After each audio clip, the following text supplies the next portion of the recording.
Écoutez, je me présente, je suis Florian Rocher, directeur général d'Annemul. Je laisse à Vincent le soin de se présenter. Oui, donc je suis Vincent Royer et je travaille chez Anumul en tant que spécialiste, on dit, pour la partie digital fine art, c'est-à-dire qu'en fait, je suis responsable des gammes de papier qui s'adressent au tirage photo sur imprimante numérique. Voilà.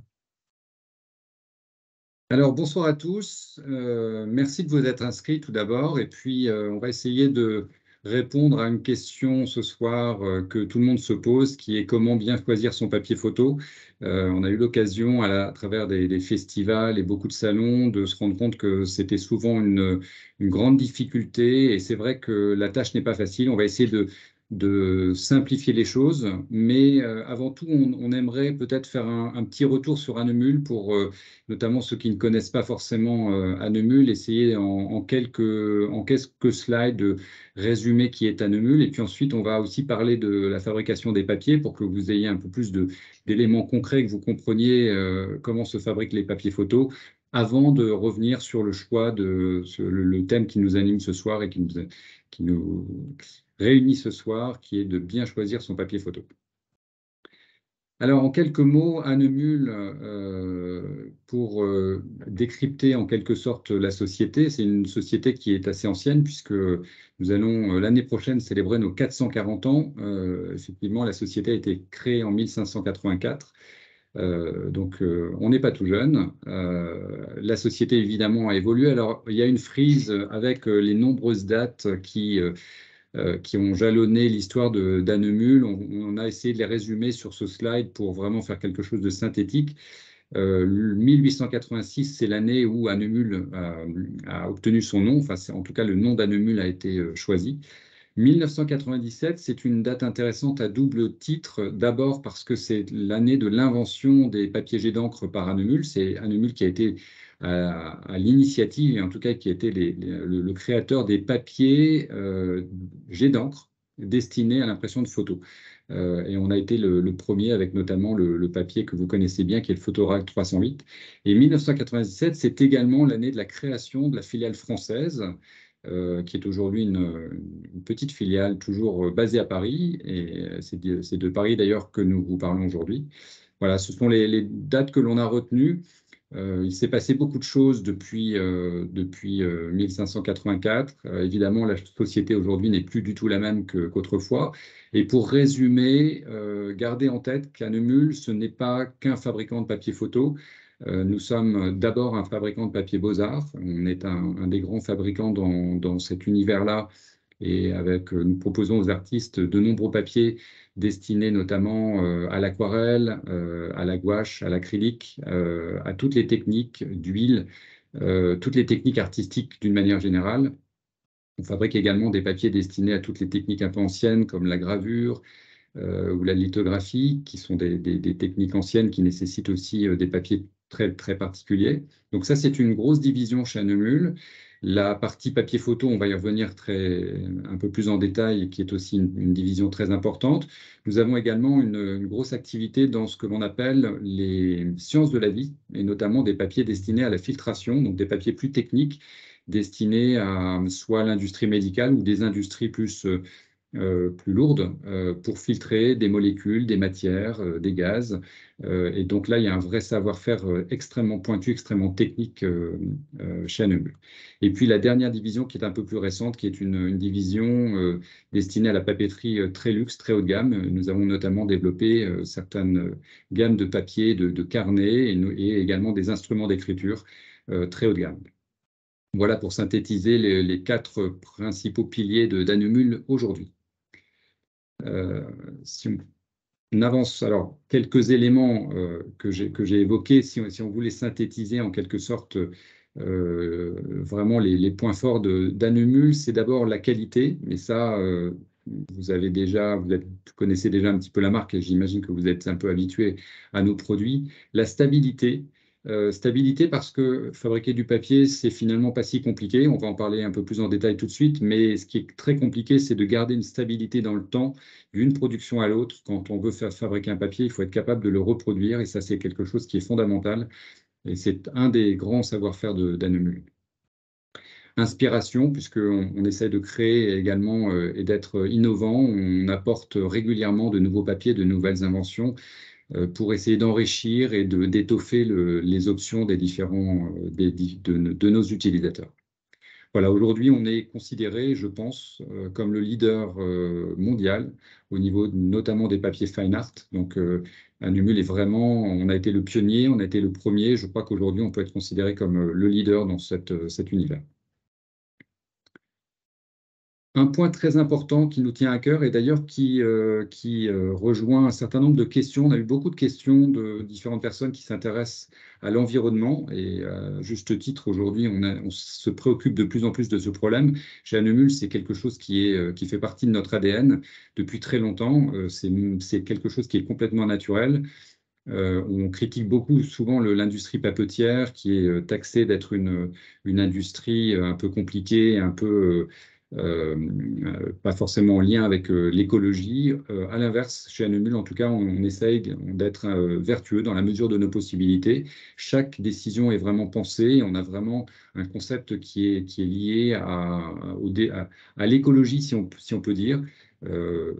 On ne pourra pas dire qu'on est parfait, et je pense que personne ne peut le dire, mais en tout cas, on essaye et on met en place tout ce qu'il faut, tout ce qui est nécessaire pour réellement être le plus vertueux possible. Et je pense que parmi les papetiers, on fait partie des papetiers les plus vertueux. On va en parler un peu plus en détail dans les slides qui suivent. Alors, la fabrication du papier, je disais tout à l'heure, c'est pas forcément très, très compliqué. L'important, c'est un peu comme dans une recette de cuisine, il faut avoir déjà les bons ingrédients et avoir les bonnes méthodes. Le premier élément qui est fondamental dans la fabrication pour la fabrication du papier, c'est d'abord l'énergie. Et l'énergie chez Anumul, elle est 100% renouvelable, donc c'est une énergie qui provient de différentes sources d'énergie renouvelable, l'éolien, le solaire et également l'hydraulique. Ça, c'est quelque chose qui est très important, qui est établi chez nous depuis plusieurs dizaines d'années déjà. Le gaz naturel est également un élément qui est fondamental et qui est nécessaire dans la production de la fabrication du papier. Le slide suivant nous montre l'eau. L'eau, c'est, je pense, aussi un des éléments les plus importants dans la fabrication du papier, puisque c'est l'élément qui va nous permettre de fabriquer la feuille de papier. Il se trouve que chez Anumul, on est une société un peu particulière, on puise l'eau dans une source, ce qui est assez rare parce que très souvent les papetiers puisent l'eau dans les rivières. Nous, l'avantage, c'est que c'est une eau qui est absolument pure et qui nous permet de l'utiliser telle qu'elle, sans avoir à la compenser par des produits chimiques. Ça peut être le cas de certaines usines qui sont obligées de rectifier le pH de l'eau. Chez nous, on a un pH qui est absolument parfait et qui est idéal pour ne devoir ajouter aucun traitement chimique supplémentaire. Donc l'eau, point fondamental. Ensuite, à cette eau, il va falloir faire des choix et apporter des fibres qui sont des fibres issues de différents domaines. Alors évidemment, vous le savez, on travaille beaucoup avec des fibres de coton, mais également avec des fibres provenance d'arbres, donc de bois. Ça, ce sont vraiment les deux sources d'approvisionnement les plus importantes chez Anumul.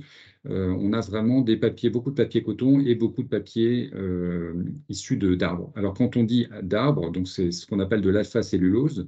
C'est un mélange souvent de différentes espèces, de différentes variétés d'arbres. Des arbres qui vont nous donner des fibres longues, ça c'est en général les pins qui nous donnent des fibres longues. Tout ce qui est toute cette catégorie des pins, et puis tous les feuillus, au contraire, vont donner des fibres courtes. D'une manière générale, quand on veut fabriquer un papier, on a besoin à la fois de ce mélange de fibres longues et de fibres courtes. Voilà, ça, ce sont les deux fibres principales, mais également, on peut se donner la liberté d'utiliser d'autres fibres, et notamment, relativement récemment, dans l'histoire d'Anumul, nous avons développé des papiers, ça vous le savez sans doute, à partir de fibres de chanvre, de bambou, d'agave, ou plus récemment, de canne à sucre. Pourquoi ces fibres-là?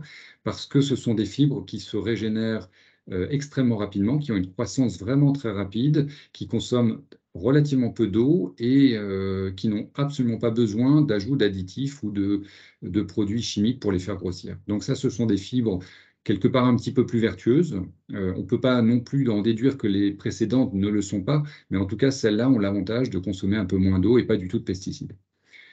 Donc, ça a donné lieu notamment à la création de différents papiers, et Vincent vous en parlera tout à l'heure un petit peu plus en détail. On a parlé de l'eau, on a parlé des fibres, mais évidemment, il va falloir rajouter des additifs. Un papetier, lorsqu'il fabrique son papier, c'est vraiment comme une recette de cuisine. Il a sa recette devant lui, et il sait exactement ce qu'il va devoir introduire dans la cuve pour fabriquer le papier du jour. Alors, bien évidemment, on a besoin de rajouter du kaolin. Le kaolin, qui est une charge minérale, comme vous le voyez à l'écran, c'est un élément, un ingrédient qui va nous permettre de combler l'espace entre les fibres. On a beau avoir des fibres courtes qui rentrent dans les fibres longues, il reste malgré tout des espaces. Et donc, le kaolin va venir compléter ces espaces, ce qui va améliorer l'opacité des papiers, améliorer également l'imperméabilité des papiers, mais aussi la blancheur du papier.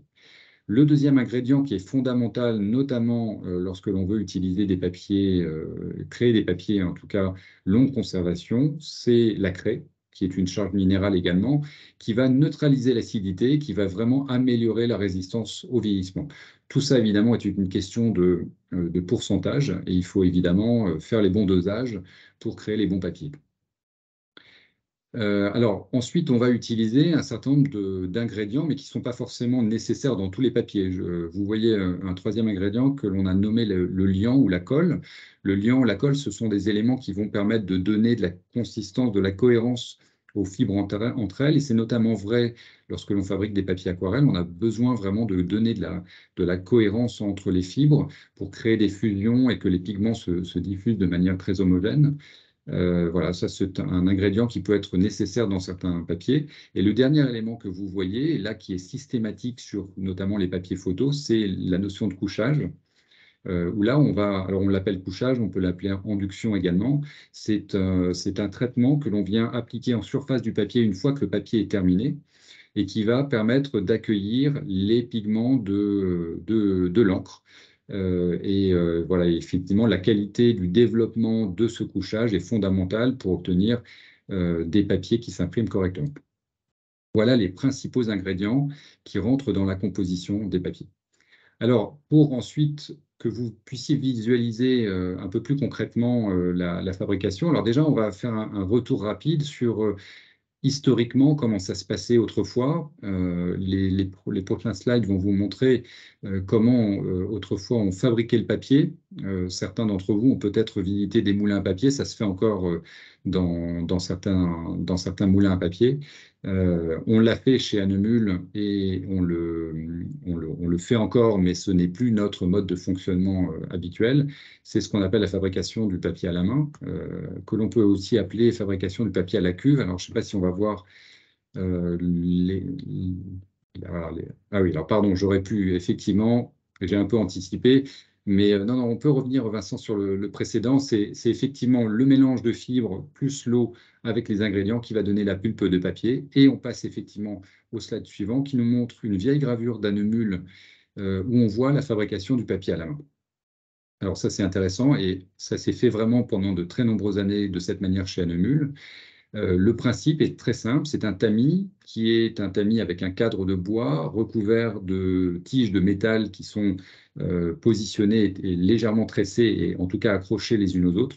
On va plonger ce tamis dans une cuve dans laquelle on a mélangé la fibre et l'eau. On soulève le tamis.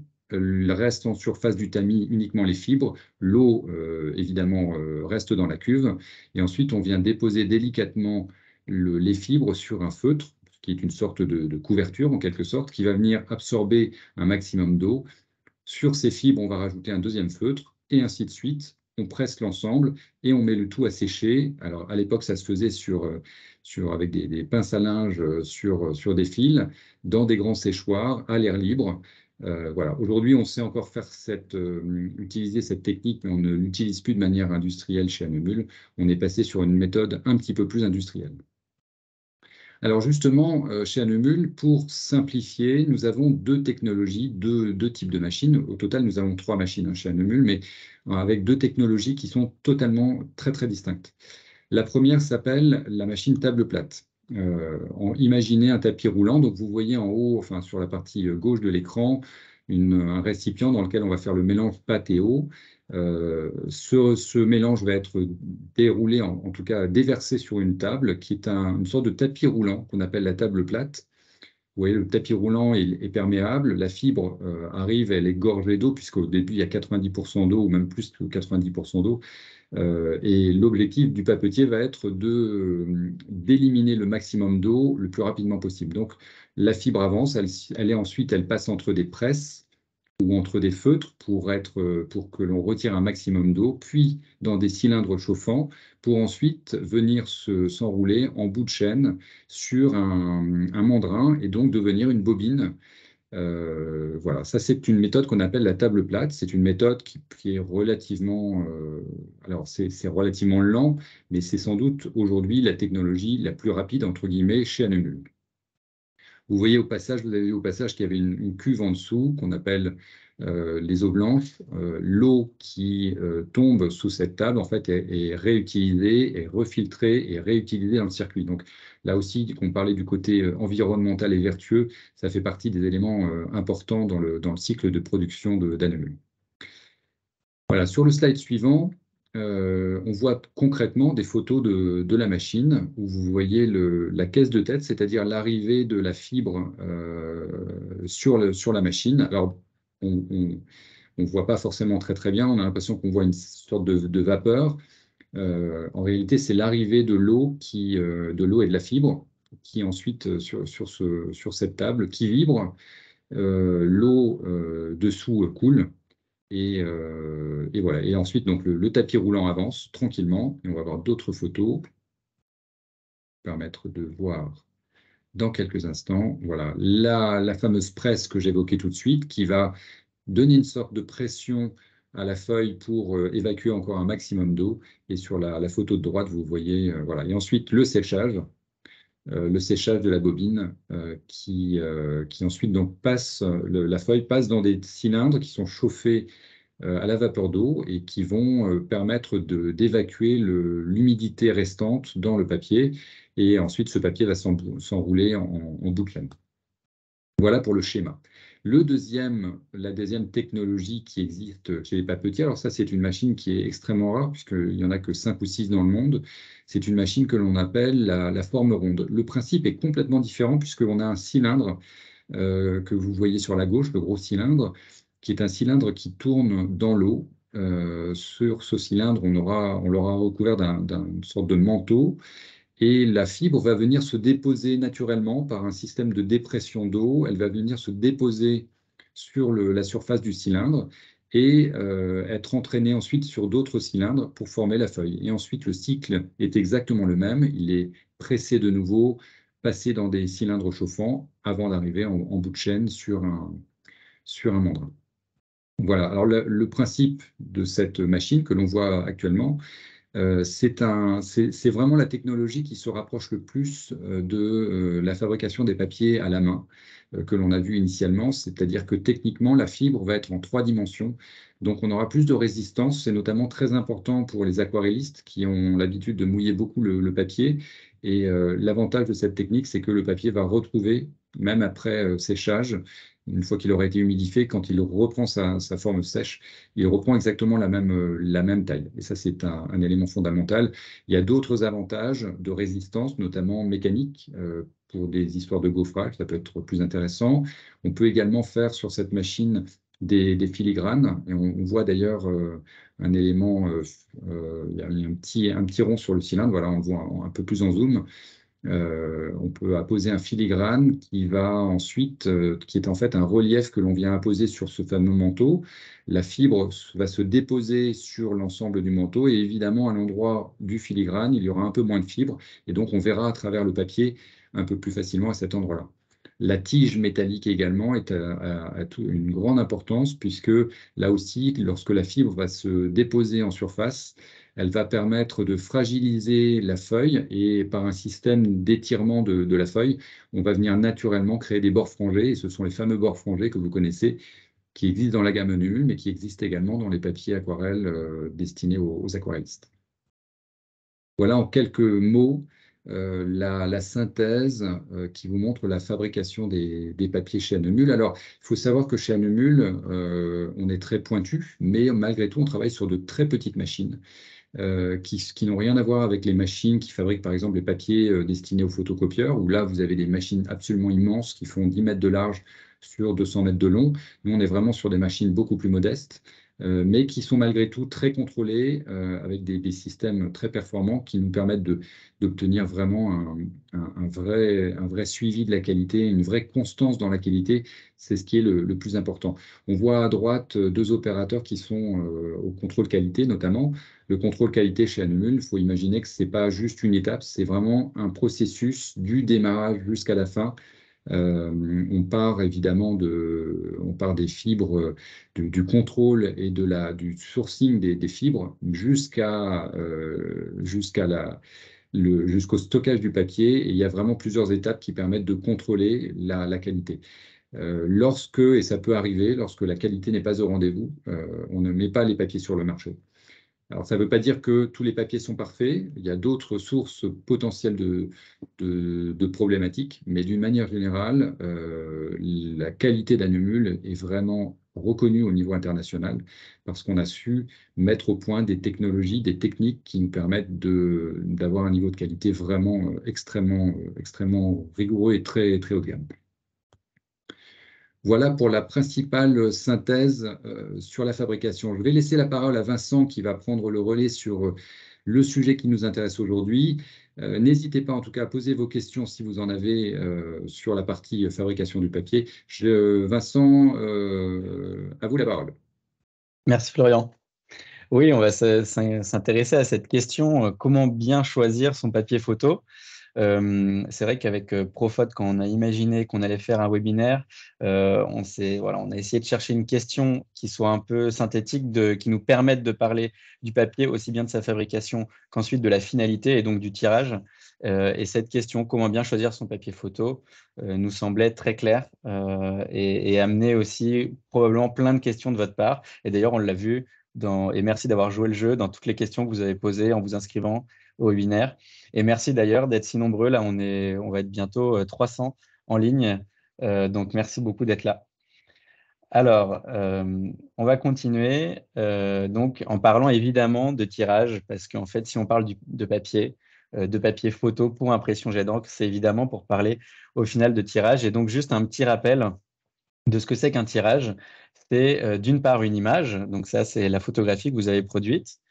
Et d'autre part un support. Et en fait, le support lui-même est composé de plusieurs éléments. Il y a d'un côté le papier, plus loin, il y a l'encre, enfin au-dessus du papier, il y a l'encre, et évidemment, ensuite, il peut y avoir un contre-collage, un encadrement, une manière de montrer le papier, de montrer le tirage, de le mettre en avant. Pourquoi est-ce que je prends le temps de rappeler un peu cette imbrication de ces différents éléments les uns avec les autres? C'est parce que vous allez voir qu'on va aborder beaucoup de thèmes en présentant les différents papiers d'Annemul. Et en essayant de répondre à cette question, comment bien choisir ce papier, on va parler de beaucoup de thèmes comme la conservation, comme la qualité des couleurs, etc., qui sont dépendantes pas uniquement du papier, mais aussi notamment de l'encre. Donc voilà, ce petit rappel est fait. Ensuite, il y avait beaucoup de questions dans ce que vous nous avez posé en préparation de ce webinaire, dans lesquelles vous essayez de savoir quel était le papier qui convenait le mieux à une photo de paysage, ou alors quel était le papier qui convenait le mieux à une photo de portrait, ou alors même quel était le papier qui convenait le mieux à toutes les photos noir et blanc. Et c'est vrai que c'est souvent comme ça qu'on aborde la question du choix du papier. C'est souvent comme ça qu'on va voir son tireur, son laboratoire, ou qu'on va dans son club photo parler avec d'autres membres pour savoir voilà, quel papier choisir. On demande pour mes photos à moi qui sont du portrait ou qui sont du paysage ou qui sont du noir et blanc, quel papier je choisis.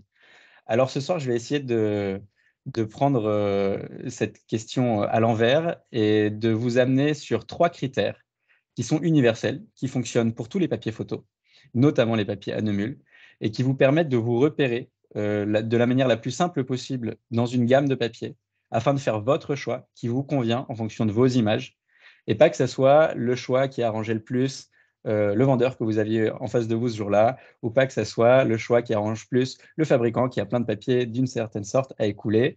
Rassurez-vous, Profot est de très bon conseil et Annemul a des stocks de tous les papiers. Mais voilà, je vais essayer de vous amener en fait vers une autonomie de la prise de décision, de quel est le papier qui vous correspond le plus. Parce que moi, j'ai beau vous dire quel papier je préfère, ce n'est pas forcément le papier qui résonne pour vous avec vos images, c'est aussi un choix individuel, le choix du papier. Alors, on commence tout de suite dans le vif du sujet. Le premier critère, en fait, c'est la question de si le papier est mat ou brillant. Vous allez voir tout à l'heure, on va détailler toute la gamme des papiers Annemul et on va rentrer par cette première question, est-ce que le papier est mat ou brillant? Comment est-ce qu'on fait la différence entre deux papiers mat ou brillant? Tout simplement, on prend un papier sur lequel il y a un tirage, ça c'est sur lequel il y a de l'encre, ça c'est important. On le présente à la lumière et on essaye de voir s'il y a des reflets. S'il y a des reflets, on dit que c'est un papier brillant et s'il y a des reflets, on dit que c'est un papier mat. Alors, vous allez souvent entendre des papiers semi-brillants, des papiers, ou alors on dit aussi satiné, pearl, et même chez Annemul, on utilise ces mots-là. C'est des mots qui sont faits pour décrire la brillance, parce qu'en fait, évidemment, il n'y a pas uniquement deux types de papier, mat et brillant. C'est un spectre, il y a des papiers plus ou moins brillants. Mais déjà, on essaye de savoir est-ce qu'on veut un papier mat ou brillant qui réfléchit la lumière ou qui l'absorbe d'une certaine manière.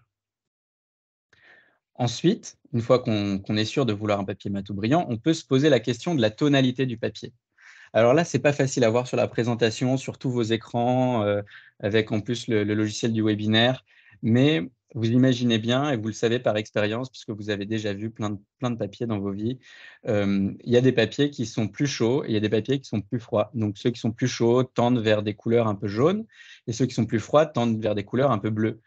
Alors, quand je dis ça, ça ne veut pas dire que le papier est complètement jaune ou bleu et que on ne peut pas faire des beaux tirages sur des papiers chauds ou froids. Pas du tout. C'est simplement des petites nuances qui vont plaire à certains photographes ou à d'autres ou à certains artistes, parce qu'on n'imprime pas que des photos, ou à d'autres. Donc, une fois qu'on sait si le papier est plutôt mat ou brillant, on peut essayer de savoir si on cherche un papier qui est plutôt froid ou plutôt chaud. Et d'ailleurs, je lance déjà la perche maintenant, mais on y reviendra plus tard. Là, on est en train de parler de papier de manière un peu arbitraire. C'est très compliqué à se figurer. Je vous invite, quand vous cherchez un papier, à vous munir de ce qu'on appelle un nuancier que Annemul propose pour tous ces papiers que vous pouvez acheter chez votre fournisseur, y compris chez Profot, et qui vous permet, voilà, quand vous cherchez un papier, de vous référer vraiment à quelque chose de physique que vous pouvez toucher, que vous pouvez regarder sous différentes lumières, que vous pouvez emporter avec vous et le regarder à l'intérieur du laboratoire, à l'extérieur, sous l'éclairage naturel, et ainsi de suite, pour voir la tonalité du papier. Est-ce que c'est plutôt chaud ou plutôt froid? Et le troisième critère, qui moi me semble très important, c'est la texture. Il y a des papiers qui sont plutôt lisses et des papiers qui sont plutôt texturés. On le verra dans la gamme, c'est très vrai pour les papiers mat, tout simplement, parce que Florian l'a dit, Annemul, c'est une entreprise qui a quasiment 440 ans et qui fabriquait pas du papier photo à la base, qui fabriquait du papier pour les artistes, notamment pour les aquarellistes. Et donc, les aquarellistes ont l'habitude depuis très longtemps d'avoir accès à des papiers qui sont soit plutôt lisses, soit qui sont très texturés. Annemul a aussi fabriqué du papier à dessin et ainsi de suite. Donc, quand on a fait du papier photo, on s'est servi de tout ce portfolio de papier, de la richesse des textures disponibles pour créer des papiers photos avec des textures différentes. Et ça, c'était assez original. Et donc aujourd'hui, on a des papiers qui vont être mat plutôt lisses ou mat plutôt texturés. Et puis même chez les papiers brillants, on va voir qu'il y a des papiers qui ont quand même des textures légèrement différentes. Donc voilà, j'espère que c'est assez clair, ces trois critères. Je les répète quand même. On a en premier, à mon avis, le critère de la brillance. Est-ce qu'on cherche un papier mat ou brillant? Ensuite, la tonalité du papier. Est-ce qu'on cherche un papier plutôt chaud ou plutôt froid? D'ailleurs, je n'ai pas trop appuyé dessus, mais il y a aussi des papiers qui sont neutres, qui n'ont pas de dominante. Et ensuite, est-ce qu'on cherche un papier qui est plutôt lisse ou plutôt texturé? Et avec ces trois questions, en regardant ces images et en essayant de se projeter, puis en faisant des tests au laboratoire ou chez soi, on peut, à mon avis, affiner la sélection d'un papier, à vrai dire, quelle que soit la marque. C'est vraiment des critères universels. Juste un petit mot peut-être pour appuyer ce que disait Vincent. Effectivement, le secret dans tout ça, c'est finalement de tester. et d'essayer par soi-même. Nous, on peut difficilement vous donner des recommandations. Il y a des choses qui finalement s'imposent, mais finalement, c'est un choix très personnel. Quelqu'un va avoir une magnifique photo, la préférer sur un papier brillant, et son voisin la verra beaucoup plus sur un papier mat. Et c'est vraiment une question à la fois d'affinité et puis quelque part chaque photo est une œuvre. Bah, finalement, on a envie de savoir comment la traduction de cette œuvre, bah, elle est très personnelle. Et finalement, bah, il n'y a qu'en testant les papiers que l'on va pouvoir se rendre compte du rendu. Et c'est très, très intéressant quand on est sur des salons de voir justement les avis des uns et des autres. Certains sont vraiment des aficionados de papier brillant, alors que d'autres disent que les papiers brillants, ils ne les supportent pas. Donc, c'est vraiment des questions d'affinité et de choix très, très personnels. Oui, Pardon pour tout à fait. l'interruption. Non, non, bien sûr, c'est très bien. Et d'ailleurs, vraiment, la question mat brillant, qui est quand même, je pense, le choix le plus clivant, hein, ça change complètement l'aspect du tirage. C'est, à mon avis, quelque chose qu'on peut très facilement faire comme test. Tirer la même photo dans un tout petit format sur les deux supports, mat et brillant, et puis comme ça, on est assez vite fixé sur ce qui rend bien avec une certaine série d'images. On va parler ensuite du coup de la gamme de papiers Hahnemuhl et je vais revenir à chaque fois sur les caractéristiques des différents papiers en fonction de ces trois questions qu'on s'est posées. D'abord, on a une première partie de la gamme qu'on appelle Digital Fine Art. Et donc les papiers qu'on dit Fine Art, c'est des papiers qui sont de qualité exceptionnelle. Donc, généralement, on dit des papiers de qualité muséale, on dit des papiers aussi à longue conservation. Alors, qu'est-ce que ça veut dire? C'est des papiers qui ont été conçus en étant non acides. C'est même des papiers qui sont légèrement basiques, qui sont des papiers qui permettent une conservation dans des bonnes conditions de conservation. On y reviendra plus tard, qui va être de 1 à plusieurs siècles. C'est des papiers aussi où vous allez voir, on a beaucoup de diversité à la fois de fibres, de matières premières, donc à la fois d'aspect de rendu, on a dit mat ou brillant, de texture, de tonalité. Et c'est aussi une gamme dans laquelle on a des toiles canvas. Ce n'est pas uniquement des papiers en réalité. J'ai parlé de la variété des matières premières et c'est toute cette gamme de papiers, la gamme de papier sur laquelle on a la plus haute constance de production. Et ça, c'est extrêmement important pour Hahnemuhl de pouvoir proposer à des artistes qui ont commencé à travailler en 1997 sur un papier comme le Museum Etching, un des deux premiers papiers qu'Hahnemuhl a sorti, de pouvoir proposer à ces artistes de continuer à travailler aujourd'hui en 2023 sur un même papier qui, en sortie d'usine, a les mêmes caractéristiques de tonalité, de brillance et de texture.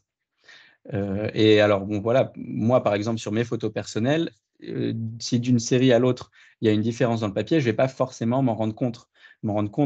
Mais quand on est un artiste, qu'on travaille sur des séries numérotées, qu'on les vend peut-être plusieurs milliers d'euros à des galeries, des musées, des collectionneurs privés, eux ont cette attente particulière d'une constance très haute de production. On continue un peu sur cette question de la longévité, de la conservation des papiers. On a parlé tout à l'heure de la qualité des matières premières. Je vous ai dit donc que c'était des papiers qui étaient légèrement basiques, donc ont un pH légèrement supérieur à 7. Et ça, c'est quelque chose d'important parce qu'en fait, le papier va être dégradé dans le temps par l'acidité. Donc, le fait d'avoir un papier qui est légèrement basique, on dit aussi que c'est un papier qui a une réserve alcaline. Et donc là, ça fait référence à la craie dont Florian a parlé tout à l'heure dans les ingrédients. Ces papiers vont en fait avoir une sorte de tampon qui va permettre d'anticiper les violences du temps ou de la lumière ou des solvants sur les papiers. Donc, ça va leur permettre de mieux durer dans le temps. En disant ces mots-là, lumière, solvant, on arrive sur les conditions de conservation et sur les éléments qui peuvent perturber justement le papier et les encres aussi. Donc, on a parlé de la lumière. Souvent, c'est le premier critère auquel les gens pensent, la lumière. On a tous en tête l'idée que si on laisse le tirage auprès de la fenêtre en plein soleil, prendre la lumière pendant toute la journée, en quelques dizaines d'années, il risque de commencer à passer. Ça, c'est inévitable, même avec les meilleurs tirages. Si on le laisse en pleine lumière solaire, forcément, il va y avoir une dégradation qui est naturelle. Simplement, avec des papiers longue conservation, cette dégradation va être beaucoup plus lente qu'avec d'autres papiers. Le deuxième critère, c'est l'humidité. Ça, c'est quelque chose auquel on pense moins parce que c'est moins facile à contrôler que la lumière et moins facile aussi à mesurer. La lumière, on s'en rend compte avec nos yeux. L'humidité, pas tant que ça. Mais l'humidité, c'est un critère important. Le troisième critère, probablement celui qu'on oublie le plus et pourtant peut-être le plus important en termes de nocivité, c'est les pollutions et notamment la pollution des solvants. Et moi, j'ai déjà entendu quelqu'un me dire: ah, j'ai compris que mon tirage allait mal vivre la lumière, donc je l'ai mis dans le tiroir de mon meuble. Le problème, c'est que c'était un meuble qui coûtait pas très cher, qui était fait dans un bois aggloméré et qui est en fait un bois rempli de colle, où en fait, c'est des particules de bois qui sont collées entre elles.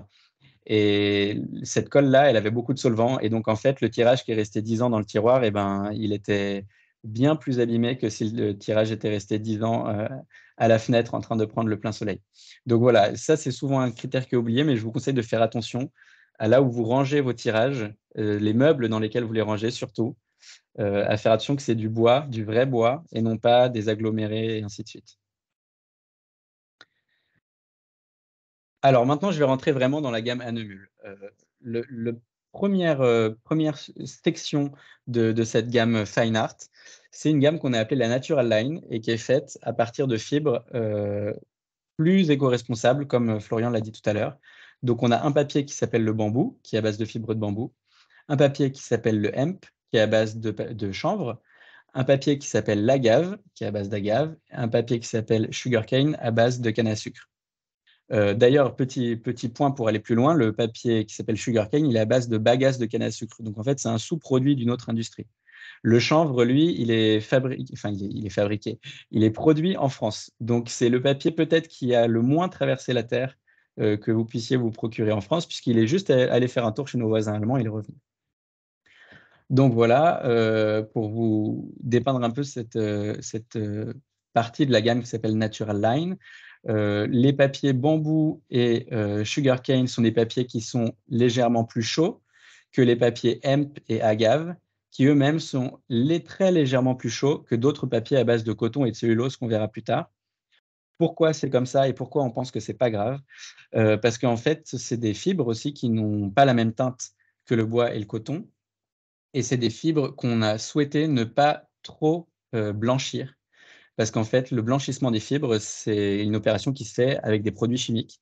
Et Canemul, dans ce souci de responsabilité et de faire les choses de manière correcte, essaye de fixer une tolérance entre un papier parfaitement blanc et qui a été très blanchi et un papier pas du tout blanchi, qui serait pour le coup beaucoup trop jaune, et essaye de proposer des teintes qui correspondent aussi à la couleur naturelle des fibres utilisées et qui restent relativement blancs. D'ailleurs, en parlant de blancheur du papier, il ne faut pas oublier aussi qu'un tirage, ça s'observe dans des conditions particulières, dans une pièce avec un éclairage, avec des reflets et ainsi de suite, et qu'en fait, tout ça change la perception de la couleur blanche du papier, et que bien souvent, si on affiche une exposition de photos faites sur un unique papier et qu'on n'a pas de référence de quelque chose de, entre guillemets, plus blanc à côté, on ne se rendra pas du tout compte de la tonalité du papier. Donc, je vous donne juste voilà, ça en plus pour vous dire que la blancheur du papier n'est pas dramatique dans le choix et que si on veut travailler avec des papiers un peu plus éco-responsables et que la Natural Line nous plaît et que les textures nous plaisent et que l'aspect mat de ces papiers nous plaît, alors il ne faut pas hésiter. Le fait que ce soit des fibres légèrement moins blanches ne sera pas un gros handicap. Je l'ai dit, pardon, j'aurais pu commencer par ça, mais donc ces 4 papiers sont des papiers mat qui sont plutôt lisses, pour certains très légèrement texturés, comme l'agave et le sugarcane, mais ça reste des papiers plutôt lisses. Juste un petit mot pour compléter, Vincent, Ouais. parce que nous avons eu des commentaires de gens qui s'interrogent sur la qualité, notamment des rendus que l'on peut obtenir sur ces papiers. N'ayez pas d'inquiétude sur ces papiers. On a au contraire de très très bons retours, avec même des niveaux de résistance sur des papiers mat qui sont supérieurs à des papiers existants de la gamme Danemul. Donc, n'ayez Ouais. aucune inquiétude sur ces papiers-là. Ce sont au contraire vraiment des papiers à tester. Bien évidemment, il y a ce côté développement durable que l'on a voulu mettre en avant, mais avant tout, ce sont des papiers très qualitatifs qui vont vous permettre d'obtenir des rendus magnifiques. Oui, tout à fait. Dans les questions qu'on a eues avant le webinaire, il y avait beaucoup de gens qui s'intéressaient à la durabilité physique des tirages. Et ça, c'est vrai qu'on n'en a pas parlé précédemment dans la conservation, mais les papiers, surtout les papiers mat, en fait, ont un couchage très fin en surface et les pigments en fait, des encres restent en surface du papier, ce qui fait que c'est des papiers qui sont légèrement plus fragiles aux abrasions notamment. Il faut en prendre soin, il faut les manipuler avec des gants. Il faut les stocker aussi de manière correcte et non pas contre des surfaces abrasives. Et c'est vrai que moi, donc, une partie de mon métier, c'est de travailler en lien avec les laboratoires notamment. Donc des gens qui produisent énormément de tirages, qui les envoient à travers la France et qui ont des retours de leurs clients, qui sont contents ou pas quand c'est abîmé. Et j'ai pas mal de retours de laboratoires qui me disent notamment que le hemp, par exemple, qui est un papier qui est très proche d'un papier coton qui s'appelle le Photorac 308 qu'on verra tout à l'heure, est peut-être légèrement plus résistant. Alors c'est un yacht après, mais c'est peut-être légèrement plus résistant. Et donc voilà, c'est pas que des papiers entre guillemets écolos, c'est aussi des papiers qui sont techniquement très bons. Alors, je continue avec du coup la suite de cette gamme Fine Art et une section de papier qu'on appelle mat et lisse, où vous allez trouver un papier qui s'appelle le Rice Paper, qui est un papier très fin, c'est le papier le plus fin de la gamme. Il fait à peine 100 grammes par mètre carré, et donc il est très léger et très fin. Le deuxième papier, c'est le Photorac, qui existe en différents grammages, 188, 308 et 500 grammes. Le Photorac 308, c'est le papier peut-être le plus connu chez Annemul, et c'est un des deux premiers à avoir été introduit avec le Museum Etching. On a ensuite le Photorac Book and Album, qui est dans le même esprit que le Photorac dont on vient de parler, mais qui est recto verso.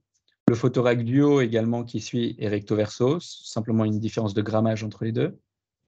Et ensuite, à partir du Photorac 308, je vous ai dit que c'était un produit phare, on a deux déclinaisons qui existent.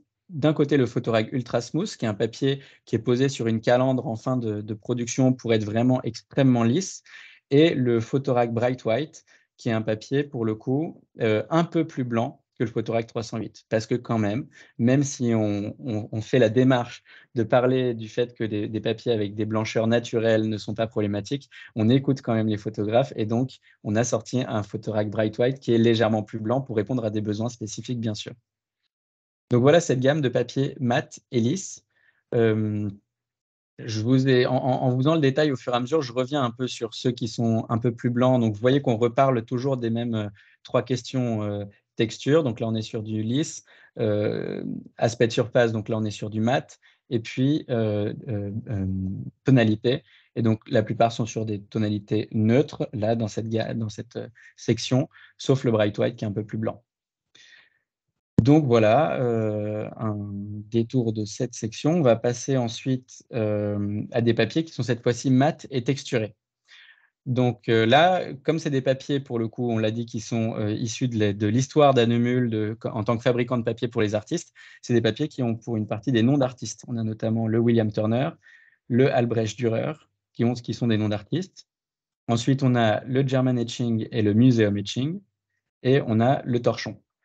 Alors, c'est un peu difficile de les classer du plus au moins texturé, mais quand même, je pense que le moins texturé, c'est le Museum Etching. Et les plus texturés, de manière très différente, j'aurais tendance à dire que c'est le torchon, qui a une texture qui est vraiment dans la masse du papier, qui a un côté très moutonneux. Le William Turner, qui a pour le coup une texture qui est très piquante. C'est une texture vraiment en crête, avec plein de petits pics les uns à côté des autres. Et ensuite, le Albrecht Dürer, qui a une texture très différente parce que pour le coup, c'est une texture qui est obtenue par pressage du papier et donc qui est une texture assez mécanique où on reconnaît un motif. Quand on regarde le papier nu, on reconnaît qu'il y a un motif qui se répète en fait au final. Donc voilà, c'est des textures de papier qui sont différentes. Je vous invite vraiment à vous munir d'un nuancier quand vous aurez l'occasion parce que vous allez voir que tout ça fait très sens quand on regarde les papiers en direct. Voilà pour cette gamme de papiers qui sont donc mat et texturés. Ils ont tous des tonalités qui sont plutôt neutres. Juste un petit mot pour compléter sur cette section que j'affectionne particulièrement, les papiers texturés que je trouve absolument magnifiques. C'est toujours très intéressant de jouer quand vous avez votre photo avec justement cette texture et donc d'imaginer, de visualiser votre photo en laissant vivre la texture. Donc, quand vous avez des photos avec beaucoup de blanc, bah, finalement, la texture va être beaucoup plus présente dans votre photo.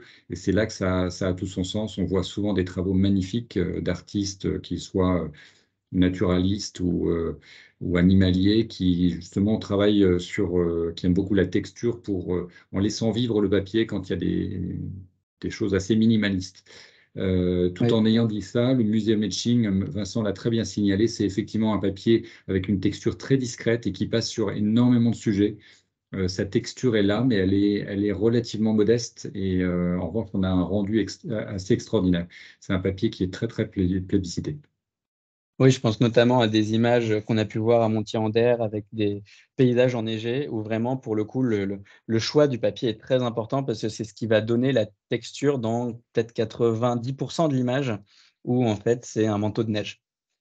Je me permets aussi de revenir sur un autre point par rapport à la texture, c'est que la texture, elle s'apprécie à la taille réelle du tirage. Qu'est-ce que ça veut dire? C'est que si on tire par exemple une photo d'un portrait avec une texture de peau sur un papier qui lui-même est texturé, en fonction de la taille du tirage, en fait, la texture du papier va avoir une importance beaucoup plus grande et va soit prendre le pas sur la texture de la peau, soit au contraire complètement laisser la texture de la peau s'exprimer.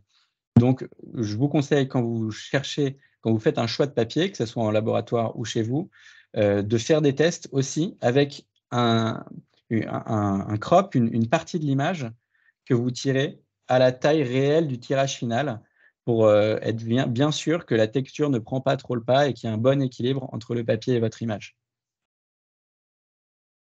On va passer, alors là, on va vraiment tourner une page parce qu'on va quitter le domaine des papiers mat jusqu'à maintenant, que ce soit la Natural Line, les papiers mat lisses ou les papiers mat texturés.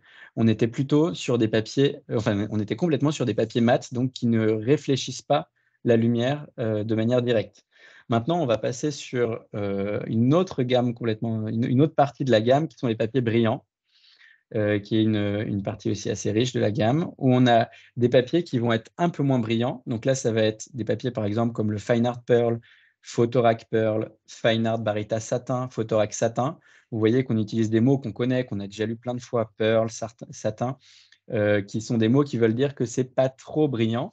D'ailleurs, le satin, je ne sais pas si vous le savez, mais moi, je l'ai découvert il n'y a pas si longtemps. C'est un tissu, historiquement, qui avait une face brillante et l'autre mate. Et donc, c'est pour ça que le satin fait référence à des papiers qui ne sont pas trop brillants. Vous voyez aussi qu'on a des papiers qui s'appellent Fine Art et d'autres qui s'appellent Photorag. Les papiers qui s'appellent Photorag, en fait, sont des papiers qui sont 100% coton. Et qui vont avoir tendance à être légèrement plus chauds que les papiers qui s'appellent Fine Art, qui eux sont plutôt à base de cellulose. Donc, si vous regardez, ils fonctionnent un peu par paire. On a là le Fine Art Pearl et le Photorac Pearl. Et vous verrez, quand vous aurez le nuancier, que le Photorac Pearl est légèrement plus chaud que le Fine Art Pearl. Et c'est la même chose pour d'autres papiers. Euh, Ensuite, on a un autre nom là sur cette planche qui fait écho à quelque chose que vous connaissez probablement, c'est le mot barita, qui fait écho au mot barité ou au sulfate de barium, qui est un élément chimique qu'on utilise, qui est un élément qui ressemble à de la craie. Hein. Si on regarde une photo, ça ressemble à de la craie à l'état brut, qui est un élément chimique qu'on utilise en fait dans le couchage du papier et qui permet d'avoir une très forte brillance. C'est quelque chose qu'on connaissait dans les papiers argentiques, qui avait été introduit au tiers du XXe siècle à peu près, pour permettre d'avoir des papiers plus brillants, qui ont tout de suite eu un succès fou. Et donc, quand un Emule a fait des papiers pour l'impression jet d'encre, on a choisi de réutiliser du sulfate de barium pour obtenir les mêmes niveaux de brillance sur nos papiers brillants. Et donc, les papiers qui s'appellent Fine Art Barita, Photorac Barita, Barita FB, sont des papiers qui vont être très brillants et qui vont se rapprocher un peu de ces papiers barités argentiques que vous avez pu connaître. Il y a un autre papier aussi qui a du sulfate de barium, mais ce n'est pas dans son nom, c'est le Photorac métallique. Et là, c'est un papier très particulier, puisque c'est un papier qui a vraiment un aspect métallique, mais en fait, plutôt un aspect nacré, quelque chose de très brillant, avec beaucoup de richesse dans la brillance. Et donc, c'est un papier qui est aussi un peu particulier, parce que si vous le regardez, le papier nu, il a l'air un peu gris. C'est un papier qui s'apprécie vraiment quand il y a un tirage avec ce papier, quand il y a une image dessus.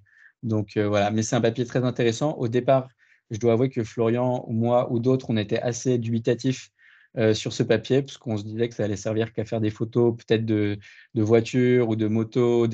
On avait un peu des clichés en tête. Et en fait, on se rend compte que non, ça marche vraiment, même sur de la photo animalière, qui n'était vraiment pas l'endroit là où on l'imaginait. Et justement, parce qu'il a cet aspect nacré, c'est aussi un papier qui a une légère texture. C'est pas un papier complètement lisse. Et ça, c'est très beau. Donc voilà, tous ces papiers brillants, en fait, c'est des papiers qui ont des très très fines textures. C'est des papiers qui ont des aspects qui pourraient faire penser à une coquille d'œuf. Donc voilà, et qui rappellent aussi ce qu'on a connu avec les papiers barytés argentiques. Alors, Euh, juste un petit complément, parce que j'ai vu beaucoup de questions, justement, effectivement, sur les papiers type barité avec un rappel de l'argentique. Si vraiment votre objectif est de vous rapprocher le plus des papiers argentiques d'autrefois, les papiers qui s'en rapprochent le plus sont, je dirais, en numéro 1, le Fine Art Barita, et en numéro 2, le Photorac Barita. Ça, ce sont vraiment les deux papiers barités qui se rapprochent le plus des papiers argentiques d'autrefois. ouais, Je ferme la parenthèse. ouais, tout à fait. Et avec des tonalités légèrement différentes, donc en fonction aussi de ce à quoi vous étiez habitué en argentique, des papiers warm tone ou pas, vous allez trouver la même différence dans notre gamme. Donc voilà, je reviens peut-être sur allez, deux papiers qui sont encore assez particuliers. Le Barita FB, c'est un papier qui est très très blanc. C'est enfin, presque, il a presque dépassé la blancheur. C'est un papier qui a parfois, sous certains éclairages, des tonalités légèrement mauve, bleu ou rose, parce que c'est un papier qui est extrêmement blanc. C'est aussi un papier qui est le plus lisse parmi les papiers brillants. Et donc voilà, c'est un papier qui est assez à part. C'est un papier qui a aussi des adjuvants optiques. Alors, pas énormément, puisque c'est un papier qui reste longue conservation, et donc que c'est un choix d'adjuvants optiques particulier et en quantité aussi très savamment étudié pour pas que ça affecte la durée de vie du papier. Mais par contre, là où c'est intéressant, c'est que ça peut permettre, dans certains cadres, notamment d'exposition, sur des techniques d'impression assez poussées, des choses extraordinaires. Et avec Florian, on était il n'y a pas très longtemps à Paris dans un festival qui s'appelle Circulation, où il y avait une exposition qui était faite sur ce papier.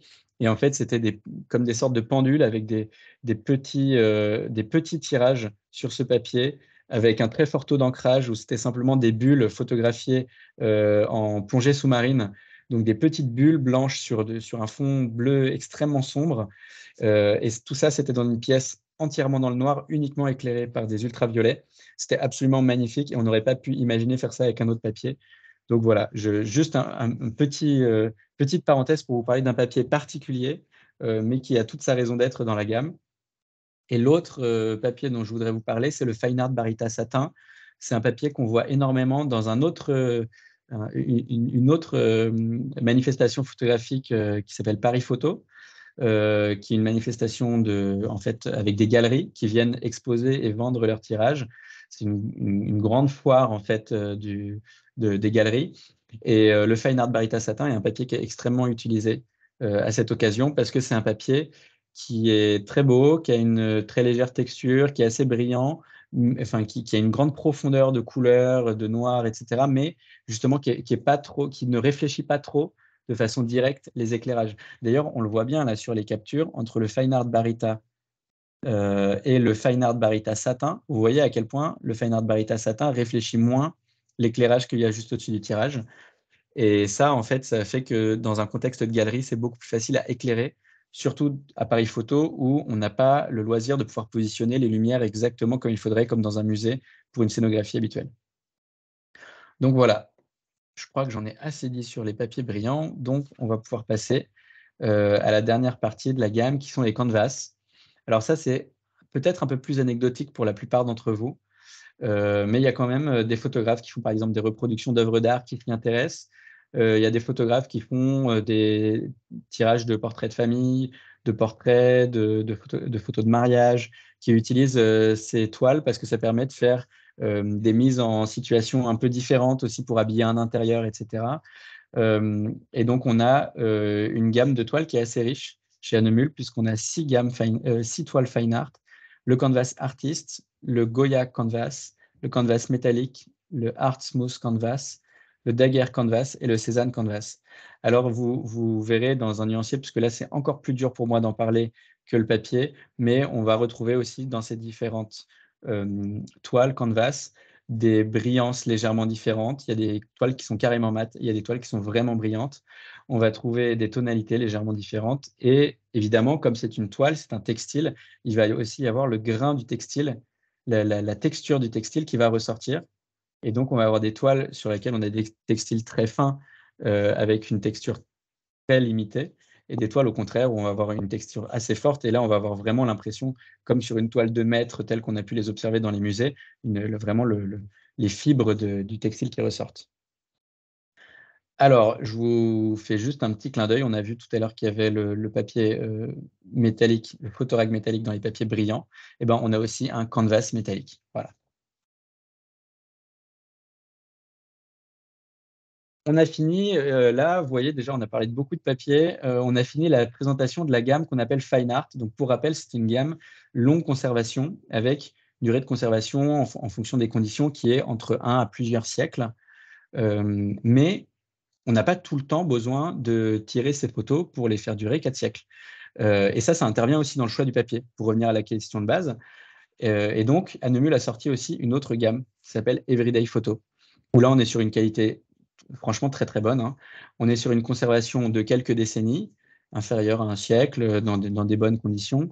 Et on est sur une gamme un peu plus simple. Il y a moins de papier, moins de toile, avec un excellent rapport qualité-prix. Pourquoi? Tout simplement parce que lorsqu'on tire une exposition qui a vocation à être collée contre un mur et à être déchirée à la fin, ça ne sert pas à grand-chose de faire un tirage qui va durer 4 siècles. Ou en tout cas, on n'est pas obligé de faire ça si on a un papier qui nous plaît et qui a une durée de vie de quelques dizaines d'années. Donc voilà, je vous présente tout de suite la gamme. On a un papier mat qui s'appelle le photo mat fibre et qui existe aussi dans une déclinaison duo qui est recto verso. On a un papier brillant. Alors là, c'est un papier qui est assez intéressant en fait parce que c'est un papier brillant qui est extrêmement lisse. Et donc parfois, comme on n'a pas encore de papier, mais j'espère que ça viendra de papier brillant très très lisse dans la gamme Fine Art, parfois il y a des photographes qui préfèrent utiliser le photo glossy qui est très lisse pour cet usage spécifiquement. On a ensuite un papier qui est lustré, donc semi-brillant, et un papier pearl qui est également quelque chose de semi-brillant, qui sont des déclinaisons un peu différentes. Moi, j'ai tendance à préférer le pearl, c'est un avis complètement subjectif, parce que je trouve que la texture du papier est un peu plus belle, mais le papier qu'on vend le plus, c'est le luster, donc apparemment, je n'ai pas tout à fait raison. Et puis ensuite, on a une toile qui est le photo canvas, qui est là une toile aussi avec un excellent rapport qualité-prix. Je trouve que c'est important de vous présenter cette gamme aussi. Évidemment, Hanemühl est connu pour son savoir-faire, pour sa gamme Fine Art, plutôt que pour sa gamme Everyday Photo. Mais on a des usages de la photographie ou en tant qu'artiste, quand on tire autre chose que la photographie, bien sûr, on a des usages différents pour des temporalités différentes. Et parfois, ça fait sens d'avoir accès à un matériel d'un rapport qualité-prix plus intéressant.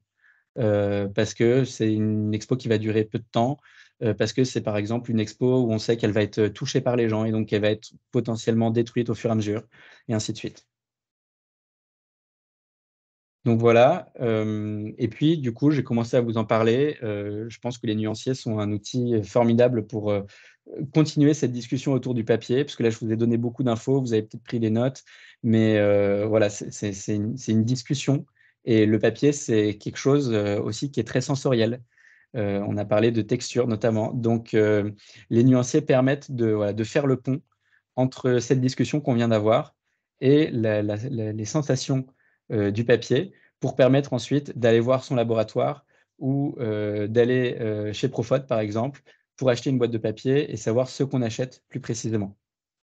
Alors, des nuanciers, il en existe plusieurs. Il y a un nuancier de poche qui est un nuancier qui a un format très long, très allongé, qui fait 5 par 11 cm. C'est un nuancier qui n'est pas imprimé et donc qui permet simplement de voir la tonalité, la texture et aussi la souplesse du papier, par exemple. On a un nuancier qui est imprimé dans 2 formats, A6 et A5, qui ont des systèmes d'ouverture légèrement différents en fonction du format, qui sont très bien pour quand on est en train de préparer une expo, pouvoir vraiment voir une image imprimée sur ces différents papiers et pouvoir mieux comparer la brillance, par exemple, parce que je vous ai dit au départ que la brillance, c'est mieux de l'évaluer sur un papier qui a été imprimé. Et puis ensuite, on a un papier qui est imprimé, qui est sur un présentoir en bois, et là, qui est en format A3, qui est beaucoup plus grand. Ça, généralement, vous allez le trouver dans les laboratoires, chez les revendeurs qui ont des magasins, et ainsi de suite. Ça, c'est donc première chose, les nuanciers. La deuxième chose, une fois que vous avez commencé à faire votre choix, imaginons que vous avez commandé dans votre laboratoire préféré un petit tirage 10-15 mat, un petit tirage 10-15 brillant, pour vous faire une idée déjà de ce premier choix, et que finalement, vous partez sur du brillant. Là, vous allez peut-être vouloir approfondir la question de l'impression sur papier brillant avec votre machine personnelle. Et vous pouvez pour ça recourir à des pochettes d'échantillons. Les pochettes d'échantillons, elles sont thématiques.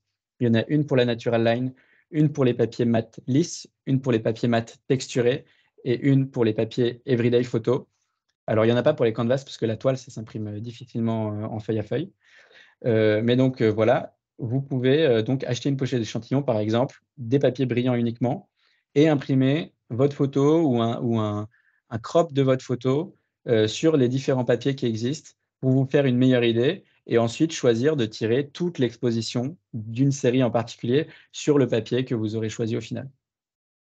Donc, je pense que voilà, avec le nuancier, avec les pochettes, vous avez deux outils qui vous permettent de mieux choisir le papier photo. Et ça, c'est disponible chez les revendeurs dont Profot. Voilà, en sachant que c'est un outil qui est vendu à prix coûtant, grosso modo.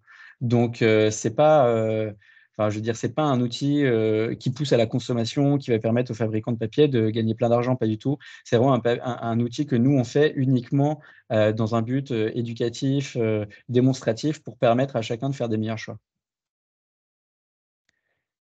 Et puis, puisqu'on a parlé pas mal de papier, quand même, on va parler un petit peu de l'utilisation qu'on en fait et donc du support technique aussi qu'Anemul peut apporter.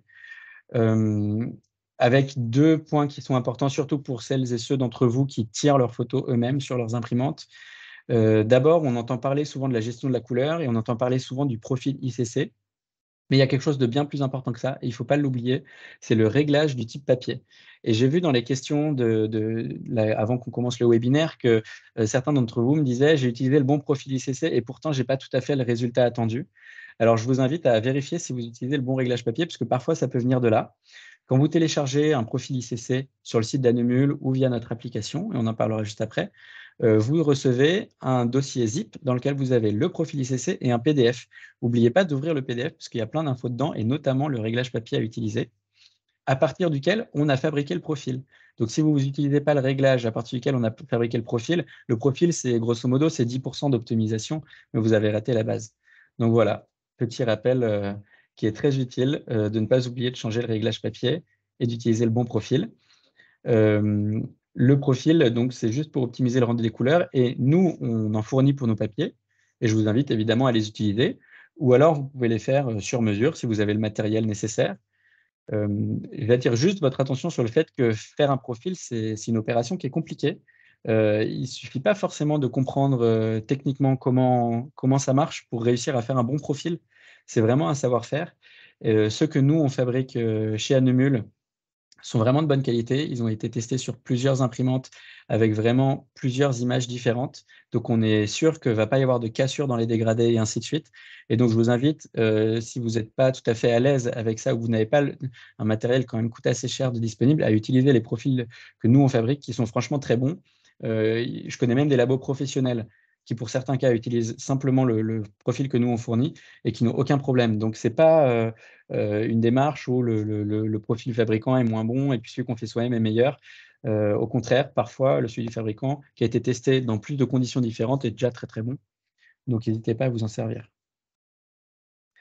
Et puis ensuite, le dernier point, qui n'est pas des moindres, c'est qu'on a sorti il y a quelque temps une application qui est disponible sur iOS et sur Android. Vous pouvez flasher le QR code pour arriver sur la page qui vous permet de la télécharger directement.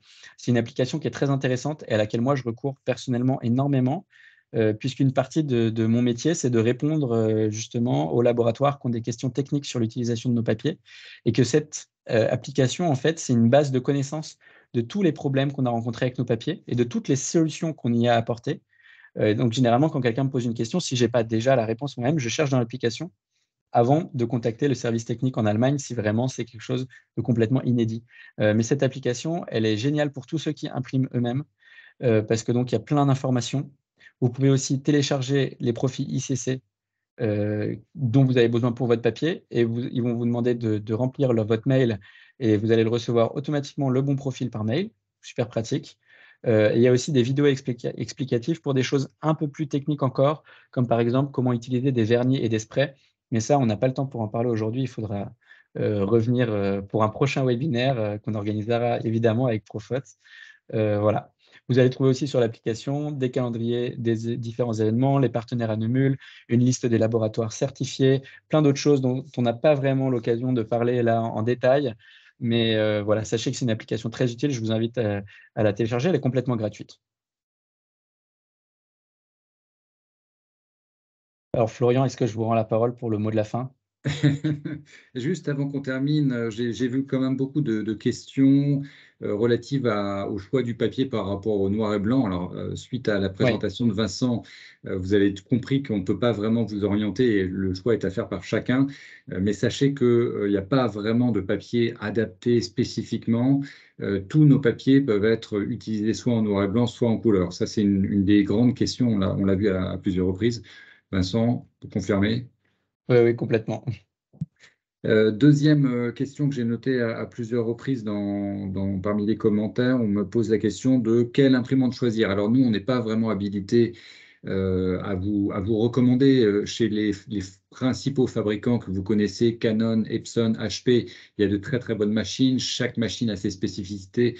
Chaque machine est adaptée en fonction de votre profil. Donc là, il faut vraiment vous adresser aux différents fabricants. Mais sachez que de toute façon, tous nos papiers sont compatibles avec tous les fabricants et avec toutes les imprimantes. Et à chaque fois, on parlait des profils ICC, vous pouvez aller télécharger les profils adéquats en fonction. Voilà, Absolument. et puis dernier élément qui finalement me permet peut-être de conclure. J'ai vu à plusieurs reprises, mais en gros, pourquoi choisir un Neumul? Quelles sont les différences entre les marques? Bon, je crois qu'après, c'est l'expérience qui peut jouer, mais je pense que les mots que vous avez sous les yeux, qualité, constance, conservation, respect de l'environnement, c'est un peu ce qui synthétise finalement les grands mots porteurs d'Annemul. On essaye de les respecter. On n'est jamais parfait à 100%, mais je crois on a fait notre chemin et aujourd'hui, on a une gamme qui tient la route que l'on va continuer à enrichir et au fur et à mesure. Mais voilà, c'est, je pense, ce qui caractérise Annemul, c'est vraiment ça, la qualité, la constance, la conservation et le respect de l'environnement. Voilà, juste un dernier mot pour remercier notre partenaire Profot, avec qui on a mis au point ce module. Voilà, vos questions nous donnent envie vraiment d'approfondir d'autres sujets, donc on aura peut-être l'occasion de nouveau de vous ressolliciter, de nous monter des modules complémentaires. En tout cas, on voulait vous remercier pour votre suivi. L'audience est restée quasiment intacte du début jusqu'à la fin. Merci en tout cas à tous de nous avoir suivis. Vincent? Merci beaucoup et surtout, n'hésitez pas aussi à venir nous rencontrer sur les différents salons de la photo, sur les festivals sur lesquels on est présent.